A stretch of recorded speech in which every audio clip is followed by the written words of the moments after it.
Growing inequalities is one of the main challenges of modern societies. In the last 5 decades, many industrialized countries have experienced strong economic growth and a rapid increase in the standard of living of their citizens. However, the benefits from economic growth have been very unequally distributed among the population, leading to a sharp increase in levels of economic inequality. The increase in inequality has been particularly intense in Anglo-Saxon countries like the UK, US and Australia, where levels of inequality today are similar to the ones observed in the early 20th century, when economic resources were highly concentrated in the hands of the rich.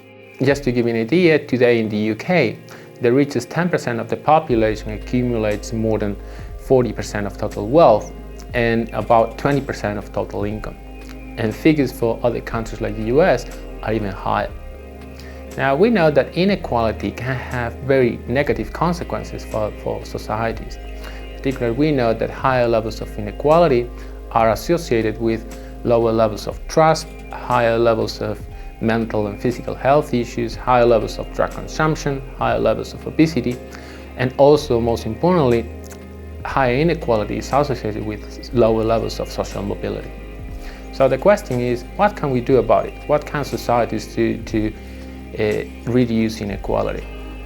We know from the research that inequality has been increasing for multiple reasons, including technological change and its impact on markets, especially labor markets, and also has been increasing because of globalization and the development of global markets where higher skilled people are more likely to reap the benefits from international trade than lower skilled people.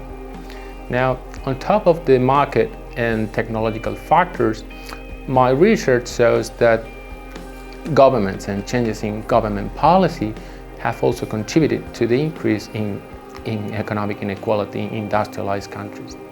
In particular, our research for Australia shows that changes in fiscal policies and changes in tax and transfers in that country did significantly contribute to the increase in economic inequality in that country over the last 80 years. Fiscal reforms in those years made the tax and transfer system less progressive, reducing the level of income redistribution from rich to poor families, which led to an increase in economic inequality. So the most important message we took away from that research is that first, governments contributed to the increase in inequality, and second, and most importantly, that governments and societies have the power and instruments to reduce and to stop inequality and make or build a more equal society if people wanted to. So my name is Francisco Azpitarte. I'm a lecturer in social policy at the School of Social Sciences at Loughborough University.